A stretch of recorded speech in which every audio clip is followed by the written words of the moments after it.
So today we're going to talk about how some established practices in risk assessment, doing impact assessments, and practicing business continuity, disaster recovery, and cybersecurity planning can help you basically scope your work so that you're not spending too much time or money on things that you shouldn't be, and help you prepare for and be able to respond to any kind of an interruption event that would affect your business, from a fire or a flood all the way through to a cybersecurity attack. Business continuity, IT continuity, disaster recovery is really a mitigation measures to mitigate risks. So we're going to talk about the risk. Managing that risk, I've got an interesting case study for you that we'll walk through, and a little bit about doing it right. So I'm going to just start off with the usual sort of shock factor, which is, what would happen if, or what would the consequences be for your organization, whether it's government or private sector, what would the consequences be if? So what would the consequences be if there was a fire in your building?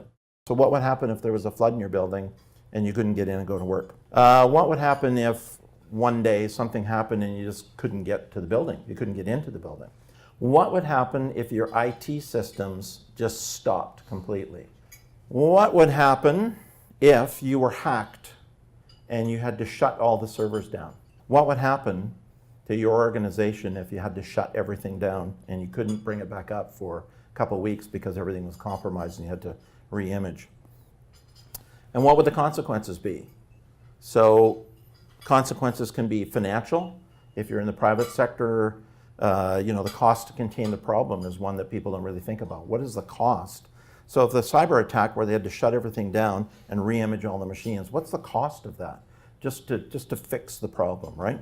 What's the PR consultant cost? So you have to come in and hire somebody to deal with this problem. You think about all these hacks that are happening, like at Home Depot and different sites like that, or the one at Equifax. Just think of the cost of just trying to contain and deal with the problem.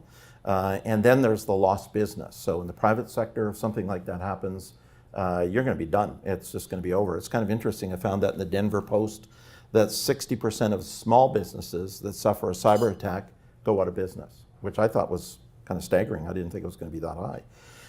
And then there are a couple of, the CIO magazines actually got a series of different interviews and articles that they've done with CIOs of organizations that basically have gone out of business as a result of a cyber attack. So it's interesting to read those and think what are the lessons that we can learn from this that will help us to mitigate that level of impact. What about lawsuits? The other one is reputational impact. So can you ever gain back a reputation after you totally tarnish it? Or how long is that going to take? Lost customers, legal issues. If there's a compromise of systems, are you in contravention of any contractual obligations that you have?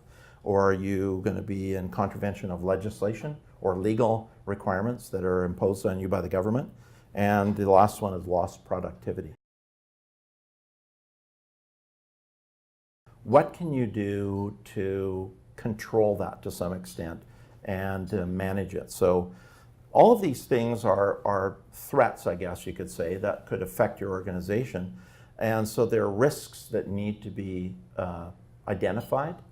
I think it's good to look at the impact and then come up with some kind of a strategy on how you're going to deal with each one of those potential situations. So there's a few different sort of established processes that you can use in your work world that'll help you deal with that. One is doing a risk assessment. So the risk assessment, a month ago we had Peter English talking about threat and risk assessment. So a risk assessment is really good if it's properly done to help you sort of identify all the things that could threaten you that you need to control and be able to respond to.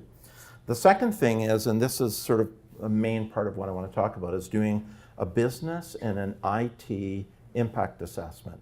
So in the business continuity world, we talk about if you're going to do business continuity planning, you need to define your recovery requirements. So doing a business impact assessment is kind of the typical thing.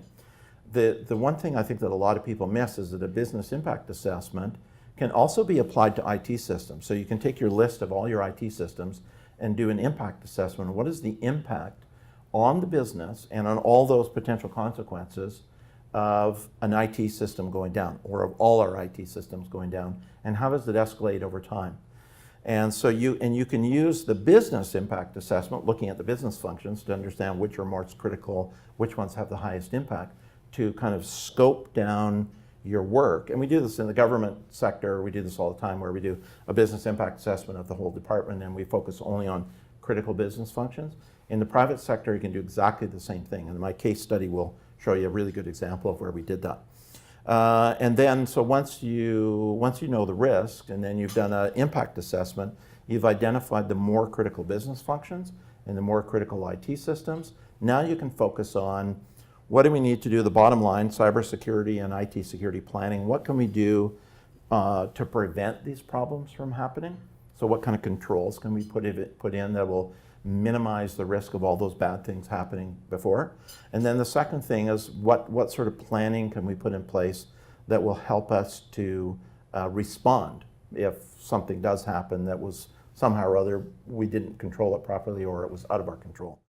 So in conclusion, if you look at all these different sort of methodologies that we can apply, if you put them into effect, you're going to end up managing and mitigating a whole lot of risks that you maybe not already doing, and doing it in such a way that you're not spending any more money or any less money that you need to. And TRM basically has a whole suite of expertise in different areas that can help you accomplish that. Got a query but short on time? Email your question to info@trm.ca. Just send us your message along with details of your preferred means of contact, and we'll be in touch as soon as possible. You'll find the address at our website, trm.ca.